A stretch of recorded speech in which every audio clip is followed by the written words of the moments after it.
Parker, who is your team? I have the Orioles, man. I want to point out that I'm going to pull this up on StatHead. So give me a moment, but I want to see in the last 60 days, let's say in the last 58 games, I don't know how many off days they've had. I want to see what team has the most wins. And I know it's not going to be the Orioles.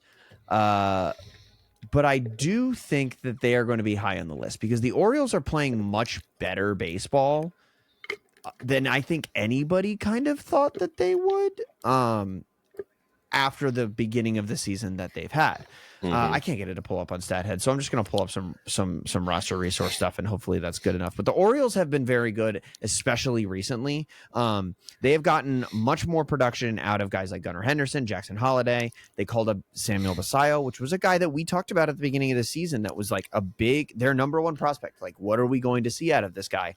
And they've also done it in spite of trading Ryan O'Hearn and Kobe Mayo really not living up to any of the expectations we had for him. They've also done it in the face of really almost no pitching depth. They have gotten a lot of production out of Trevor Rogers. Trevor Rogers has been good. Tomoyuki Sugano has also been good. But like Kyle Bradish, Tyler Wells, Cade Povich, Dean Kramer, these aren't guys that like inspire fear in the hearts of your opponent. Like, yeah, Trevor Rogers has been very good.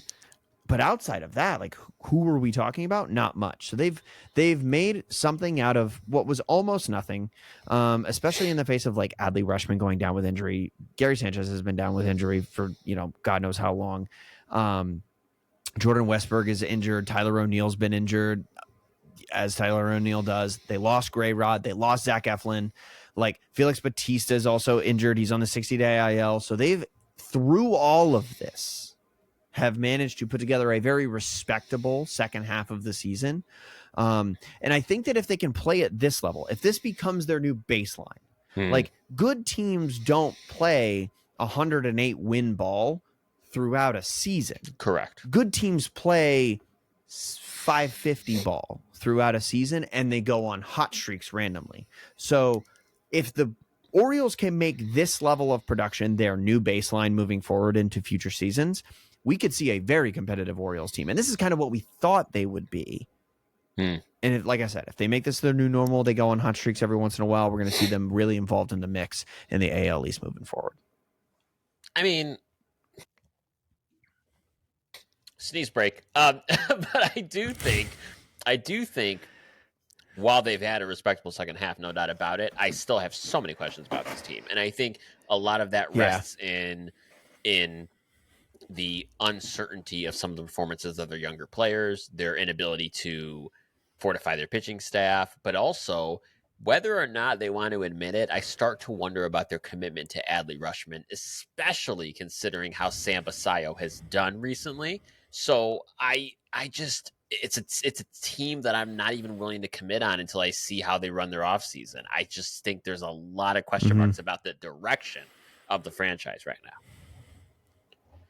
Completely agree. But if you see improvement from Sam Basallo and you see guys like a Jackson Holliday right now, 100 WRC plus, league average hitter. Yeah. Well, if that continues to improve, he's still only 21. Oh, yeah. Let's say imagine this. If I were to tell you that in 3 seasons this player would be good, you'd be like, wow, that's so long. In 3 seasons, Jackson Holliday is going to be 24. I mean, true. I mean, like, he had 100 WRC plus this year. I mean, next year it's bound to be 101. Oh man, it's gonna be great. Well, sure, but do you remember what it was last year? What, like 60? Last year it was terrible. Yeah, last year was horrible. Last year had a 189 average.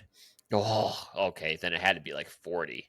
I was up being too gracious. I don't know what I'm trying to find his WRC plus. I suck at Fangraphs. I'm trying to be better. But my point being, in 3 years when he's 24, what if he's an animal?